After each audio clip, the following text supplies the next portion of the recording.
Amen.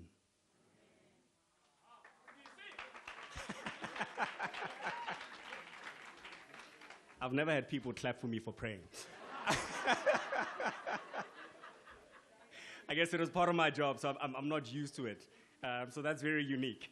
So tonight, under the golden lights of the Constitutional Hill, a place that holds stories, struggle, freedom, and becoming, Africa gathers to celebrate Rooted and Rising. Reclaiming our culture and redefining our global influence, this is the latest work of Africa's leading brand, Authority, a mentor, an uncle, a brother, a confidant, and a friend. Ntate, or should I say Dr. Thebe Ikalafeng. And so this night is, I think, both a blessing and a moment just for many of us to reflect, to think through what it really means to be ourselves and what it means to become. When Thebe was writing this, I reached out to him and I said to him, you know, I'm at that point in my career where you feel stuck. And I was like, hey, Munna, I don't know what's happening. And this man has been mentoring me since I was 19. So we have quite a story. And I said to him, I'm stuck. And I feel like he used me as a guinea pig for, is it the 7 Ps? And so we did a whole thing on, you know, the 7 Ps that you will find in the book, and what it means and what it looks like to actually think about yourself, to think about community, to think about your calling, but what it also looks like to be in service to others, apart from yourself. And so this evening, we really come to both celebrate and be in conversation on exactly that. And it is also a privilege and honor for me to introduce our next speaker, Her Royal Highness Queen Nozizwe Mulela of the Zulu Kingdom. Dr. Nozizwe Pearl Mulela is a pioneer leading in banking and finance, currently serving as the Managing Director of Eswatini Bank, the first woman who holds this position since the bank's foundation since 1965. With a distinguished career spanning law, banking, and leadership, she has held senior roles in Standard Bank, FNB Eswatini, and Eswatini Bank, where her strategic vision continues to drive transformation. She is a passionate advocate for women empowerment, youth development, and leadership, and she founded the NM Leadership Network to mentor emerging professionals. And when I saw her profile, I said to Thebe, it is interesting to meet a queen that actually has a job. And so with that said, can we please welcome on stage Dr. Nozizwe.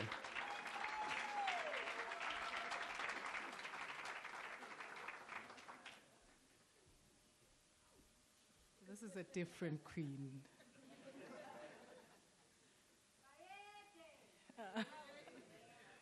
Good evening, ladies and gentlemen. It is lovely to be here. Good evening, Buti Thebe, and thank you very much for having me here and having us here. Ladies and gentlemen, it is an honor for me to be here tonight to celebrate a voice, to celebrate a thinker, to celebrate a storyteller, a person that continues to remind us of who we are, Buti Thebe. We're also here to celebrate his profound book, his new book, Rooted and Rising. This book is not just a literary work, it is a spiritual and cultural compass. It calls us back home to ourselves, to our origins, and to the deeper meaning of why we exist. I took time, Thebe, to read chapter 3. I scanned it quickly and I was attracted just to chapter 3, where you remind us that purpose is not a slogan. It is not a line for social media or a speech to impress others. Purpose, as Thebe writes, I quote, it is the why behind the what, the why of our existence, and it is crafted in 3 words, in the intersection of reflection, conviction, and action, close quote. That for me is the very essence of living intentionally. We cannot speak of purpose and not live it. We cannot claim to lead and not serve. Purpose demands that we live in a way that impacts others right where we are. And I am sure we can attest to that with this gentleman here. In the book, he gives us a beautiful example in the story of Mlungisi Masego, an ordinary man who chose to use the millions of rands he received in a payout to bring water to his community, not for personal luxury. He turned his blessing into service and his name into legacy. This is purpose of motion, creating and becoming the greatness in the ordinary. That's what purpose is about. One of the most powerful threads are running through Rooted and Rising is the art of storytelling. Storytelling, in many ways, is the heartbeat of who we are as Africans. It is how our ancestors taught, how they healed, how they guided, and built identity. They sat around fires, under trees, under stars. They passed down wisdom through storytelling. Every tale carried a lesson, a warning, a dream, and even hope. And Thebe continues that sacred tradition. Through his writing, he tells not only his story, but he tells our story. A story of resilience, of purpose, of cultural pride. He reminds us that storytelling is not just an act of expression, it is an act of preservation. It is how we hold on to our history when the world tries to forget it, how we keep our languages alive, and how we remind our children of the values that shaped us. I see there's one here. When we tell our stories, we reclaim our narrative. We protect our heritage from distortion and silence. We remind the world and ourselves that our voices matter, that we are not just observers of history, but we are authors of it. And a few people tell our story with the grace and depth and conviction that Thebe does. His words carry rhythm. His sentences carry soul. His books are archives of African brilliance. They speak of pride, they speak of purpose, and of belonging. What I love most about what Thebe writes and the way he does it, he writes as Thebe. He just writes as himself. Isn't that lovely? The same warmth, groundedness, and strength that he carries in person, it flows through his words. The humor, the energy, his depth, his belief in Africa, all translate into his written offering. Through his storytelling, he teaches and affirms and uplifts us all.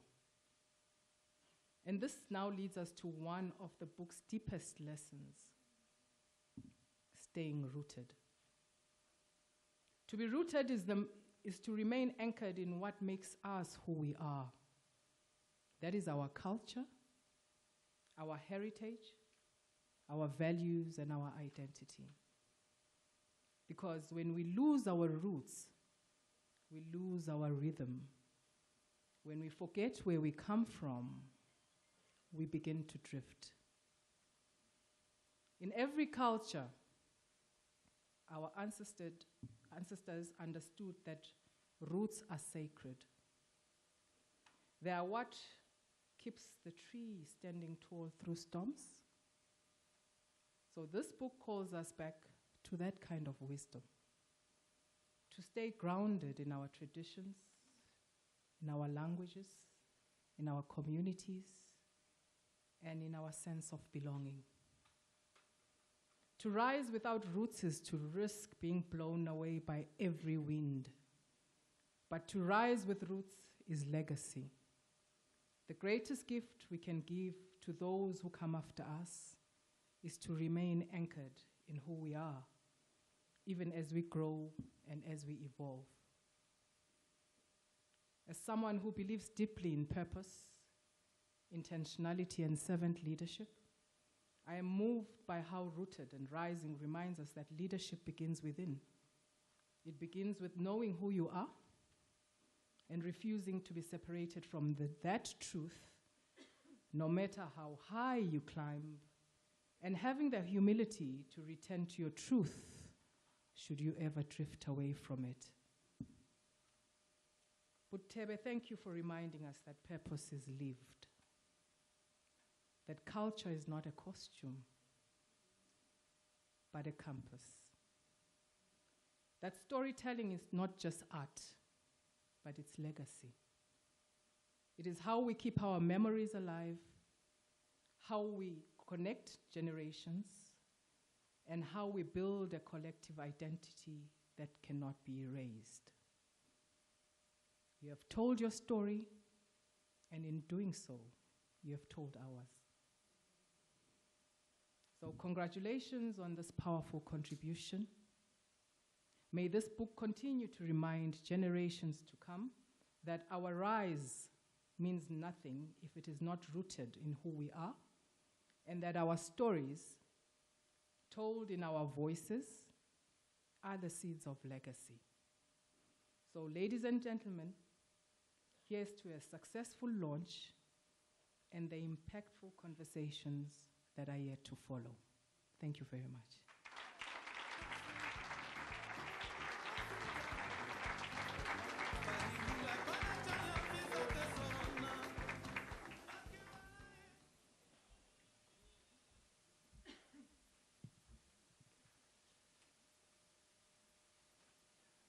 We are really grateful for those words, Your Royal Highness. And I think it's always so amazing to listen to people and how they interpret and digest what they read and bring it into their own. I think that's the beauty about this book is, Rising and Rooted is not a book that is meant to be romanticized. It's actually a very practical, it's a textbook if you think about it. And I think in my mind, if you're wanting to realign, to look at yourself, to re-energize yourself, it's one of those tools that one could use to do exactly that. And so now we come to, I guess, the moment everyone is really been looking forward to, and that is an episode of Nostalgia #3Talk. Sorry, I had to do that. If you are one of those who were not born at that point in time, you'll figure it out as the conversation happens. Or ask the elder or the 1K next to you.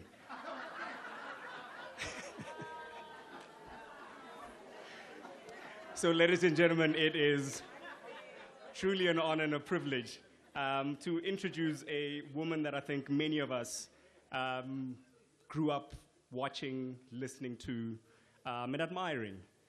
And so it is with great pleasure that I introduce you to Umama Nolene Malo Sango.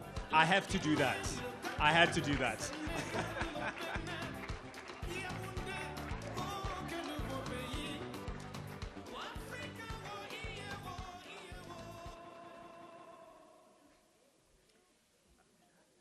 Can I stop? I was still going to read the rest of your profile. Oh, sorry, I just wanted to talk. I still had to read her profile. And I'm going to do that, right? So Bonunumtata Nolene Malo Sango is a pioneering South African broadcaster. I apologize. So my clicks are not oriented in the direction they should be. South African broadcaster, journalist, and philanthropist whose voice and vision has shaped the nation's story for nearly 4 decades. Her early days on Radio Transkei and her celebrated tenure as the 3Talk presenter, she became a household name that many of us grew and grew listening to and adored, engaging the country in meaningful conversations and redefining what it means to be a woman in media. She is both intelligent, stylish, deeply attuned, and really speaks to the heart of the people. And so we welcome you.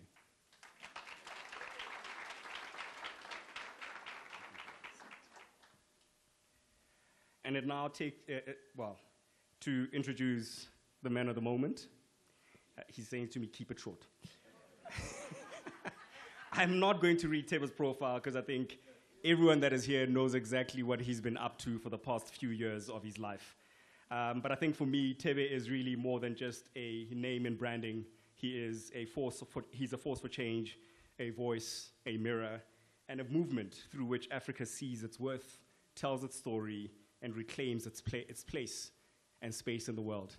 And so please allow me to invite onto stage Dr. Thebe Ikalafeng.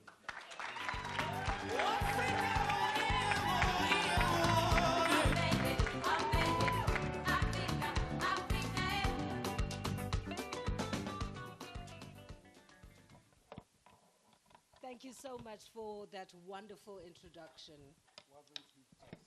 Now, a little story. He's making up stories about us. Because I promise you, I accepted the invitation and I was humbled. I was so humbled that, little old me, because I'm ashamed at my old age being taken out of retirement.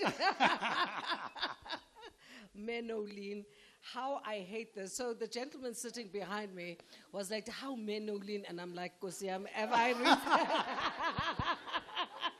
I am Menolene. But the interesting, just and what I'm about to relate to you, comes straight to the book, Rooted and Rising. So Thebe has been hounding me. Nolene, please send me just a little blurb about yourself. So I sent him 2 lines this afternoon, and the lines were Nolene Maulana Sangu, born in Mthatha, 1967. I'm fabulous, I'm a philanthropist, thanks, bye. So this is the message in green. Thebe then sends me and he says, Nolene Maulana Sangu, and then it goes on and on and on. And I'm like, I will not allow you to give me these few words. And when I could have been insulted because this is how I want to be referred to. But when I actually thought about it, it speaks to rooted and rising. So many things that Thebe says in the book, be unapologetic about who you are. Indeed, because I was confused. Because the challenge with us Africans is we are so used to underselling ourselves and not recognizing ourselves. Because I think, and which is what we talk about as well in the book, that a lot of times we want to minimize ourselves. And I think it's what Miriam Williamson says, which Mandela likes to quote so much. Says, who are we not to be fabulous? And all those. So, and you're a celebrated broadcaster. And I thought, what does she mean? She's just beautiful and she's hot and don't. Unamanga, I never said beautiful and hot. I never. Yes, unamanga Thebe. I was like, what about Abu Basitsana, who grew up saying, when I grow up, I want to be like her? What is that like you that you have that we must celebrate?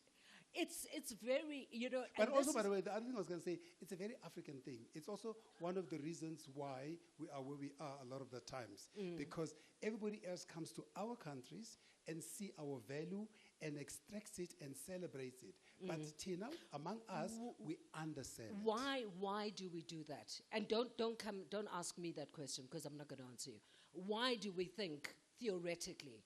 Why do we undersell ourselves? You talk about it in the book, but why? Just very briefly. Because in our culture, we never want to rise above the community. We never want to rise above everywhere else because we define ourselves in relation to everybody. And we never want to see ourselves standing out. And I think in a way it has affected how we also go out into the rest of the world. Because when we go out into the world, we then also want to reduce ourselves. Because our cultures, our communities have told us you should not stand out too much. You know, the tallest tree catches the wind. But then, Thebe, when you were in New York and the other... Oh, but that was different.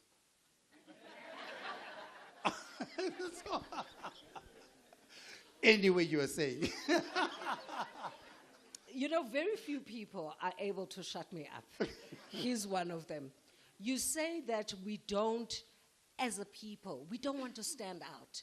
We want to dump. But there was a time when you landed the big job in New York, where your mentor, the other black person in the company, said, you are going to dress like this in order for you to fit in.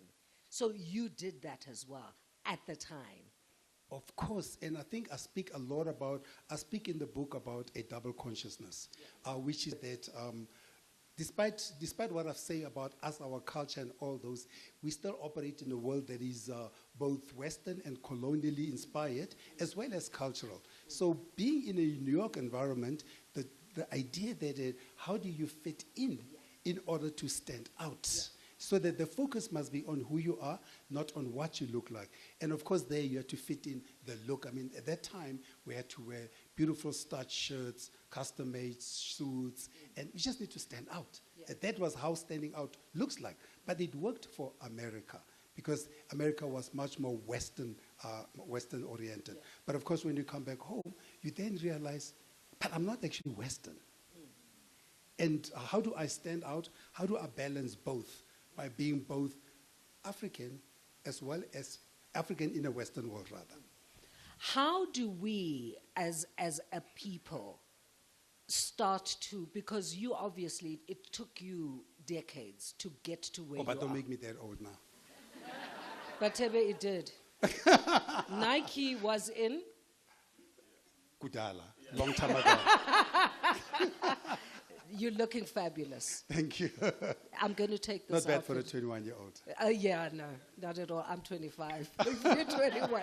How do we, and you talk about it in the book, how do we change that mindset? Not just about the showing up, not just about showing off about who we are. How do we change that mindset? I'm going to answer it by starting over the answer with the one question you actually asked, in terms of why is it that we want to minimize ourselves? Because I think we lack self-confidence in who we are. But we also lack self-appreciation that who we are is enough. But not just enough, it is our distinction and our competitive advantage. And I think to me that's where it starts. Because once you accept yourself, and once you and then you follow it up by valuing that which you are, then you are able to navigate the world on your terms.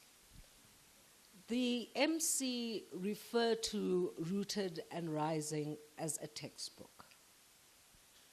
Now, immediately when someone says a textbook, you think of Customary Law 101, and you think, really, a textbook?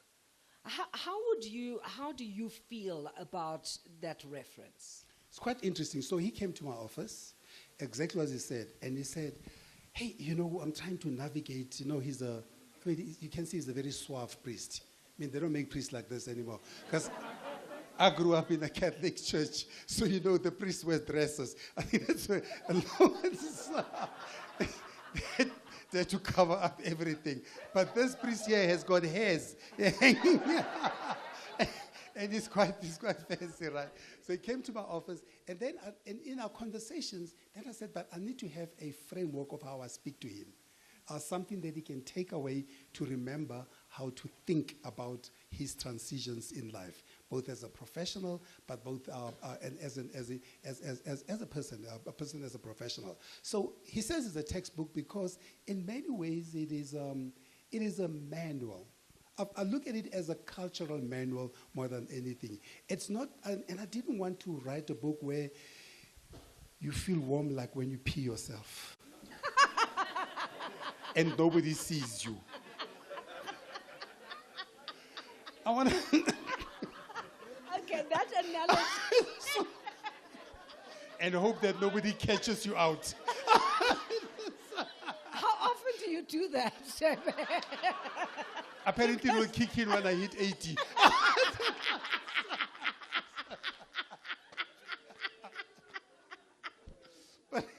But you know, a lot of the, and I always explain, so let me take it back to who I am, for example. So what I do. So I speak a lot internationally. I stand in front of podiums and all those, and people like to book me to speak. And I always tell them, I'm not a speaker. I said, what do you mean? I said, I'm not a speaker. I'm just a thought leader and authority in a subject who knows how to tell his story. So a lot of the quote-unquote people who you call speakers, they speak a lot of beautiful things. You feel really hot afterwards. And then afterwards, you're like, kind of what were they talking about? As soon as you left. So I thought, let me do something that is both inspirational, because there'll be interesting stories. You know, the Queen spoke about one of the stories in there. There'll be stories which are more inspirational, but there's also needs to be a framework of, so how do I make this real for me? And that's where the blend between beautiful inspiration, but also empowerment. So it's an inspiration and an empowerment, quote-unquote, manual. So maybe it's not a textbook, although I saw Professor Isol the year from UJ. UJ has prescribed it for their honor students next year. Ah, that's amazing. So in that way, it is a quote-unquote text. But in the way I describe it, to me, it's a renaissance, it's a renewal, it's a call to action. It is a reminder of who we are. But as we go through the journey, because we've lost our way since 1884, we've lost our way. So part of what we need a manual on how to get back on that journey. And that's what makes it texty, if you will. The follow-up question to that would be, who should be reading the book except the honors students or learners at UJ next year? But before we get to that, there's something that made me feel warm. I don't want to ask what's happening. I'm afraid. And what made me feel warm was reading the foreword. Nothing as dirty as you were thinking. Thebe, you sing of the grandmother who names a child with prophecy in her voice, of the young wanderer seeking clarity in a world of broken mirrors, of the artist sketching new maps of belonging with lines that refuse erasure. That warmed me. In fact, the foreword, before you even get into the book, the foreword is warming. It doesn't give clarity on the book, but it gives clarity on this human called Thebe. How did you feel about because you chose who was going to write the foreword? So the foreword was written by Professor Toyin Falola, Nigerian-American, who has written over 100 books on African history, identity, etc., etc. And I decided, because this book is a renewal book, it's a cultural book. It requires an authority who understands the continent, an authority who lives the continent, an authority who lives in America, but of course is an adjunct professor at UCT, Northwest, and UNISA as well. But somebody who understands this duality of who we are, but somebody who is seasoned at the age, I think, is 75, who is seasoned in what it means to be an African and writes about it and lives it. So when I read it, of course, I mean, and he wrote this while he was in Japan. So he was in Japan during TCAT. So that's very recently, actually. He was in Japan in TCAT. I said, Prof, this story. And when he sent it to me, I was like, wow. I also felt warm. I think your phrase, your But I buzzword but mostly- is warm. But mostly I felt Warm rooted. telling. Ikalafeng. What is your full name? Thebe Ikalafeng, the shield has arrived. Where do you get he does need that. He really. The shield has arrived like a volcano. You have arrived. When did Thebe know that this young man is going to make a mark? When was that defining moment? Because I think you do refer to it in the book as a one-liner, but for you, just for us. So, one of the things I write about here is how our names are our destiny. Our names capture the story of who we are, but it also captures the story of our parents' hopes for us, and also our community's hopes for us. So many ways, many of us, we either live to define or to defy those names. And it is almost like this a quote in there about how a quote about how the name becomes a humbling experience. So when you get your name, you always have to say, what does it mean? But I think there's also something called a destiny. Because I think all of us are meant to be somewhere, somebody, for somebody, somewhere. And our job is just to listen. So at my house, I've got a beautiful bronze, which I bought at some gallery. And it is of a man lying down with a hand on the floor and the other hand up. And I asked the artist from where I've got this collection, I said, what does this piece of work mean? And he said, many of us in Africa, we have our hands open, begging for things from the rest of the world, instead of listening to the ground from where we come from. So I think the name grounds you. The name defines your journey. So did I know I'm going to be writing a book? Well, I'm not somebody yet. Did I know I'm going to be writing a book or something? No, I don't think so. I just know that I was always top of the class in my life, my whole life. I always knew that I was always the one, quote unquote, leading. So whatever I do, I was going to lead in something. It may not be this, but I was going to lead in something. But I just followed my heart. I never ever defined who I am by what other people think. And you know me, you've known me for more than 30 years. And you'll know I've never ever walked the same path as everybody. I've always walked my path. And in walking my path, along the way you find the path you're supposed to be on. That's so profound. But just to deviate for a second, you know, as you're speaking and you're mentioning we've known each other for 30 years, you gifted me this pen 20 years ago. And that is who... You're a woman of fine taste.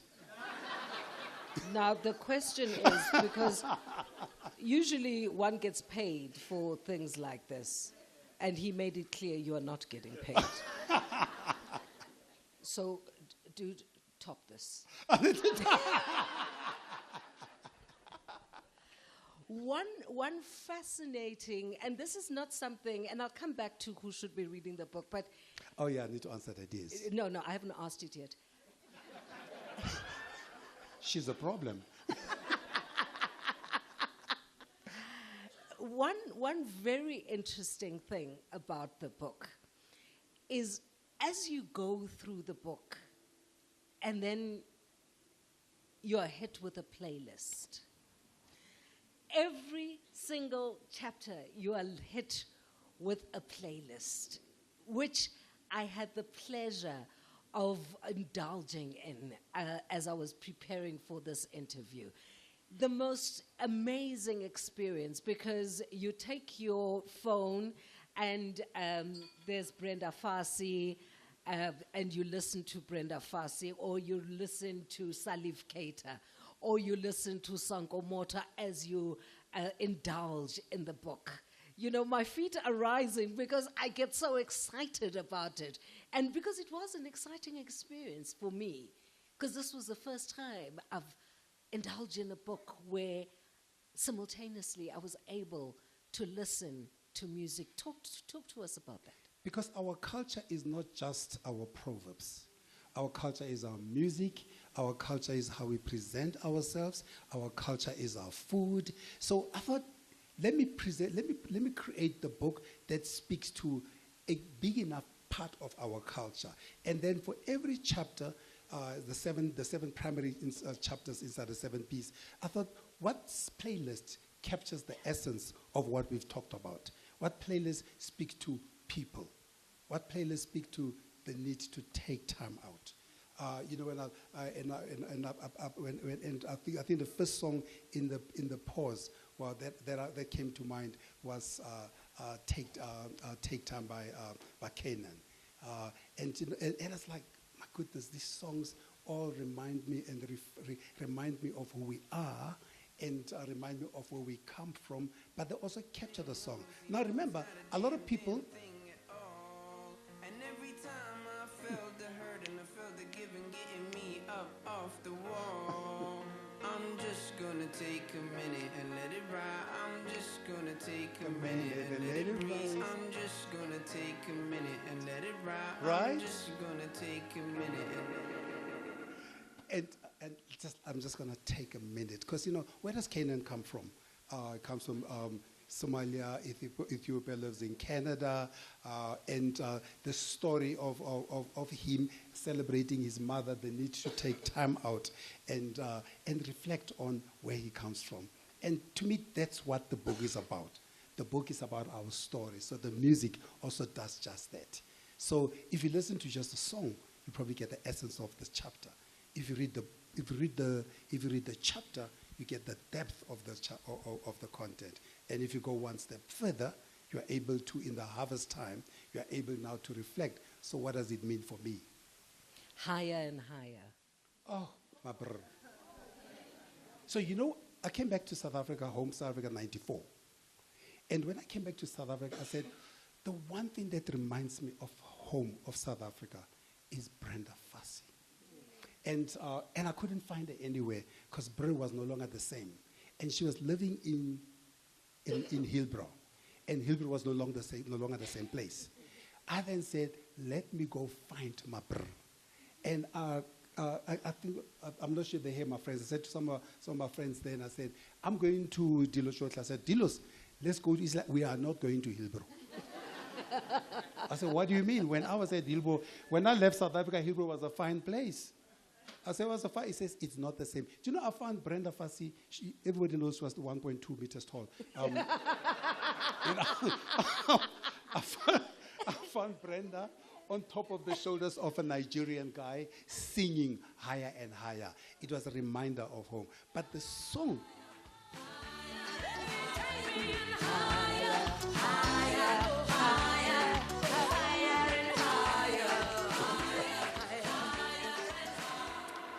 But isn't it beautiful, that song as well, because it's a triumphant song. Yeah. It's a triumphant song. It's about getting things done. And I love that about Brenda, and I love that. And so the book is infused with that type of storytelling between music and words and proverbs and cultural aspects. Did you get help in getting the music, in aligning the playlist with the different chapters? So I called my friend Lebo M, the Grammy Award-winning composer from Lion King. I'm sorry, who's your friend?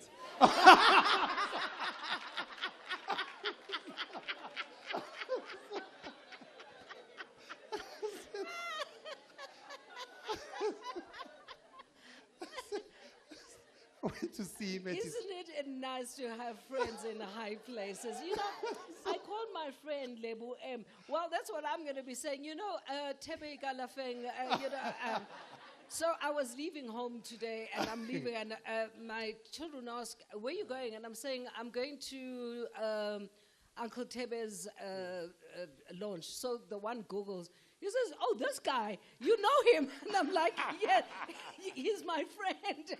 So Lebu but Lebu's also my friend. Yeah, Lebu's all our friends because we all have the DVDs and we all have the Netflix and we all have the CDs. It's all our friends. But anyway, I went to see Lebu at his house.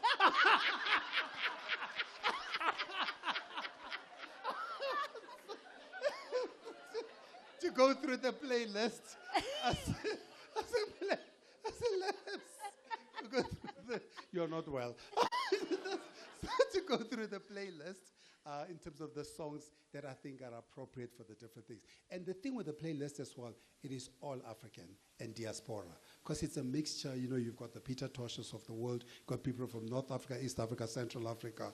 And I wanted to make sure that the playlist captures our story, because our story is not just told from South Africa or from the continental Africa, but our story is also told by the Canaans of Tegemenes who are based in Canada and America and all those. And that's how the story looks. And by the way, I was so intentional as well, as you probably saw, that I first started by writing the book fully Afro-focused. I had no quotes from people from other continents which arrived in 1652.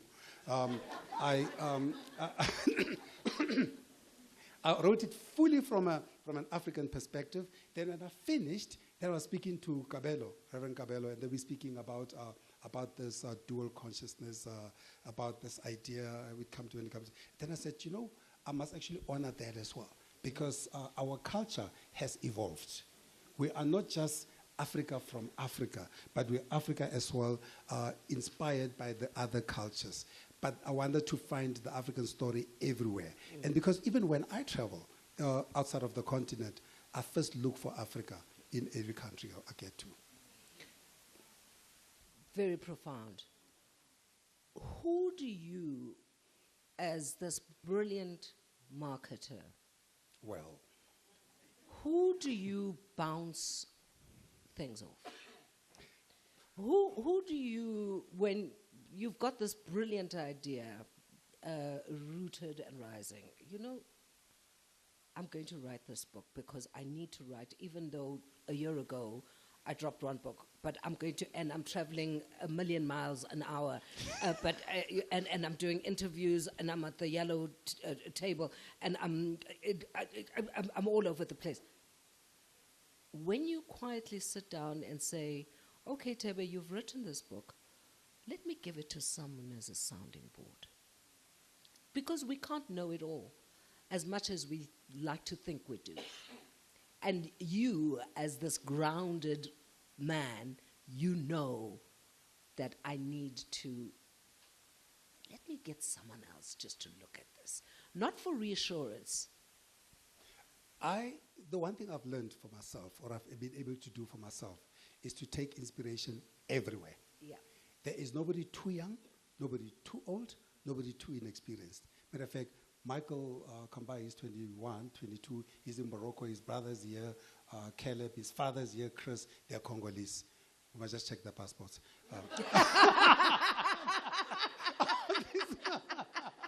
The Congolese South African.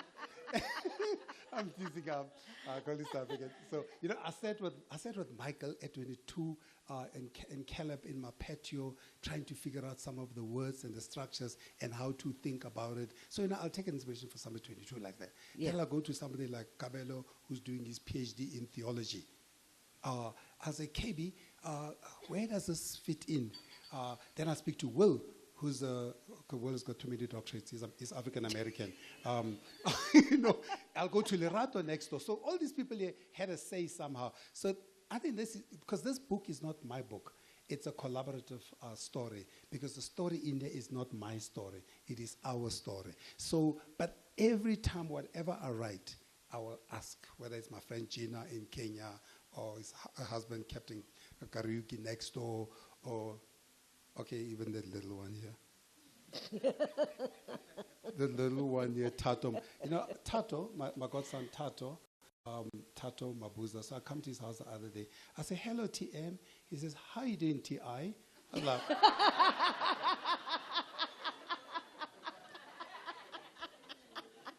So anyway, you're going to get inspiration from TM, and you're going to get it from other people. So there's professors, there's lots of professors actually went through this book as well.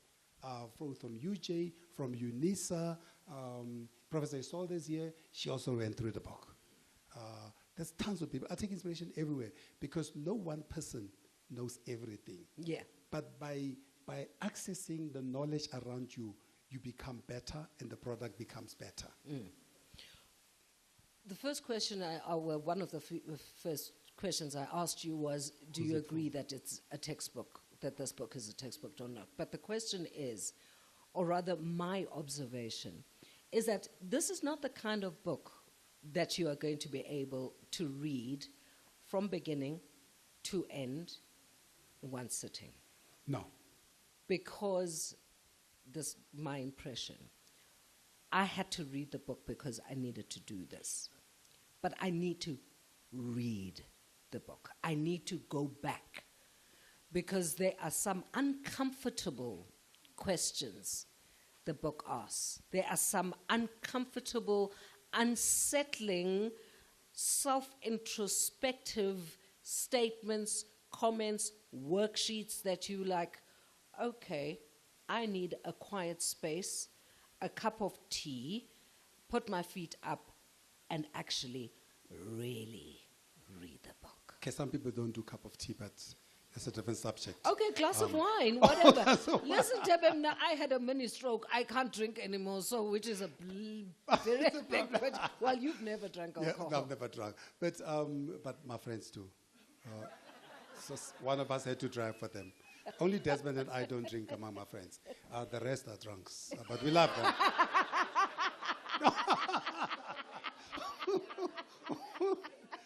But they are responsible drunks. But luckily, we've got priests in my area. So you've got Kabelo, and you've got Reverend Mbeu, and Mamuruti Kangi Mbeu next door. So you've got good friends who balance the rest of the alcoholics in my group. So this is not a book that you're going to rush through. The reason you can't rush through is because it is a journey. It is a journey of rediscovery. Yeah. It is a journey of reimagining. Yeah. It is a journey of remembering. Yeah. Because, we'll ask the questions when it comes to the people section, which is the first one. Because, us Africans, for example, and that's and maybe that's it's a good way to give it an illustration. In the people section, which is the first sub-chapter, the first P, relate the story of how us as Africans, when we meet each other, so when white people meet each other, they're like, Nolene, what do you do? Very transactional. When Africans meet each other, they're like, Nolene Maholona Sanu. I know the Sanus. Which one are you? Mm-hmm. Because what we want to do, we want to connect. Yes. We want to root you. Yes. We want to see the relationships. So our connections are always relational and not transactional. Yeah. And and at the end of the sub-chapter, while you are recovering from reading, obviously there's a playlist, but then you've got what I call harvest time. And in the harvest time, I've created worksheets for you to be able now to go back and say, yes, who roots me? Who gives me an identity? Who are those people that I go to? Mm. Because the thing about us Africans, doesn't matter how far you go, you'll always come back home.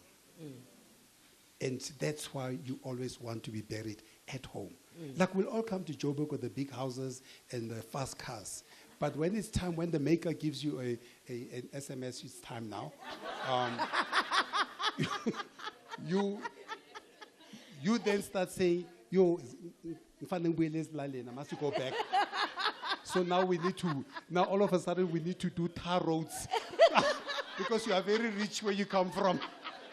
We need to put fences around your 3-room house. Now all of a sudden we need to be reminded how to slaughter, even if you don't know how to do it. Yeah. Because it's work. So we need to learn how to do those things. Because you always have to come back home. Yeah. And that's why the first chapter is a foundational chapter. It speaks to you coming back home. Because the whole book is really about coming back home. You know, Thebe, we could spend the next 3 hours Nje. talking about this book, and we still wouldn't finish. No. It's impossible. But, you know, in the digital age that we live in, you touch on that, and so importantly, talk about what you put out and how that can turn against us, because we are living in this fast age. Millisecond, you send, you're gone. Reputation gone. I mean, I'm summarizing it in the most crude way, but you put it so eloquently in the So book. in the 6th P or so, I think I call it presence, how to create presence. I talk about this digital times that we're in. That's now where the duality comes into place. That I'm not just saying that, yes, if you want to tell your story, you must go paint with the koi sons and draw those little people with the small butts and the long legs on the stones. I was talking about the koi sons, that's what they look like. Wrong with you? You know, but I'm saying that part of how you're going to tell your story as well, you're not always going to have to go out and then scream that everybody knows. So now you can have to tell a story in the digital world. But also, if you don't exist in the digital space, they will exist you. Because these days, you'll find out people say, no, Thebe's got a Facebook, he even sells crypto. Then Thebe says, but I don't know anything about crypto. I am not on Facebook. No, you are. Somebody has created a life for you. So it's such a dangerous place that we're in. But also the other danger that we're in is people forget now that you can't have another story on digital that is inconsistent with your story in the community. That now you need to align the two. Because most of us are beautiful and wonderful on social media. Our Instagrams, we are always on point. Then when you come and see us at our homes, then we need to run quickly to go powder up quickly so that I can be the same person. So it's also about understanding that in the digital age, authenticity is still important. And this book is about authenticity. How do you tell that to a slay queen? Oh.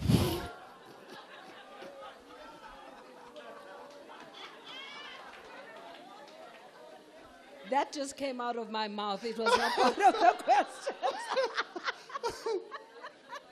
Wait until the blessers are broke. Then they'll have to come back.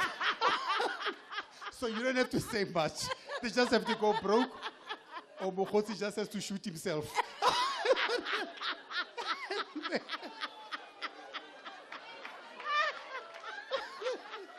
Then the money is finished.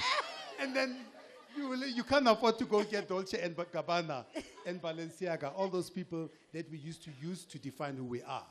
Because now we are being stripped to who we are authentically. Yeah. So, it's unfortunate that we live in an era where people now have created these non-existent images of who we are. Yeah. But at the end, I always say the final arbiter is that last day when the Maker calls you. You will have to reckon with yourself.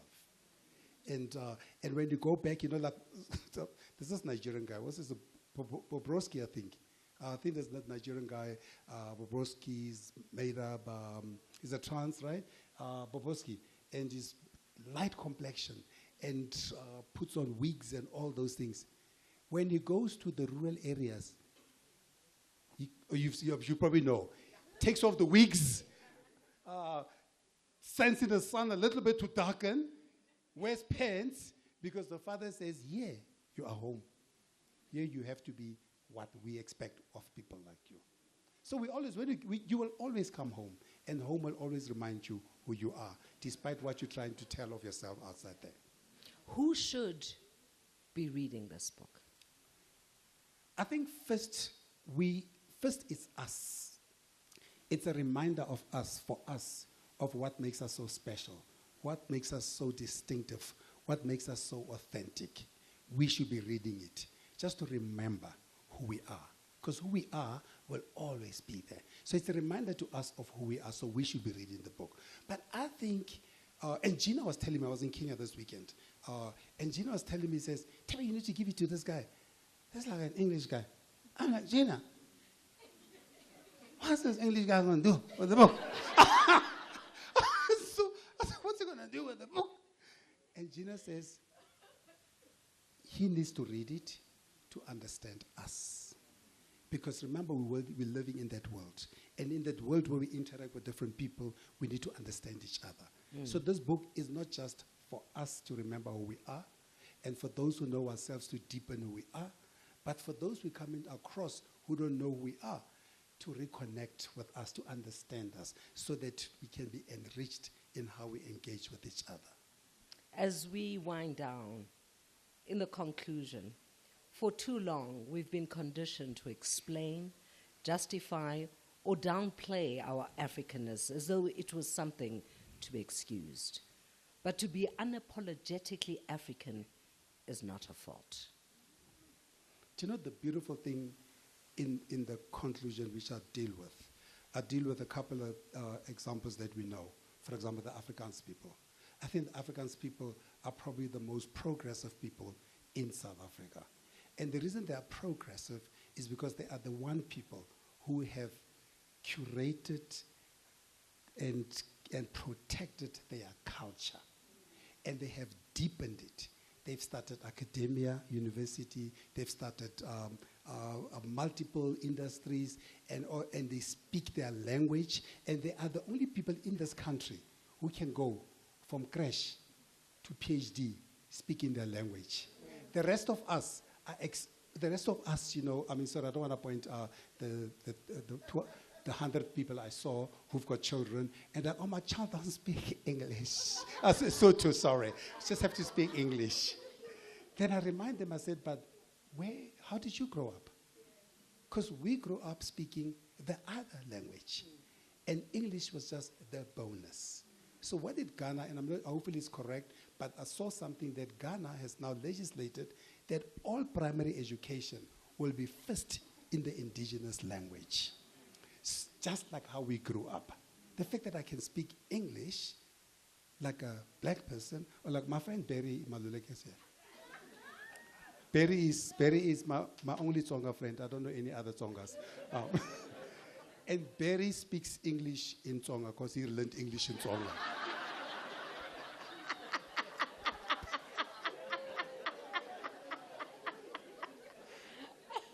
I love Barry for that authenticity. So, Barry always makes fun about that. But let me tell you, because I think what the Afrikaners have done is to show us that when you take pride in yourself. So many of us are saying, I'm not going to Stellenbosch. They've got all their own money. Well, there's some money spoken in their language, created in their language, using your sweat. So what we need to do, we need to learn from the Afrikaners. We need to learn from the Muslims. Because what do the Muslims do? They take you as well from the madrasa. They teach you their culture from a young, all the way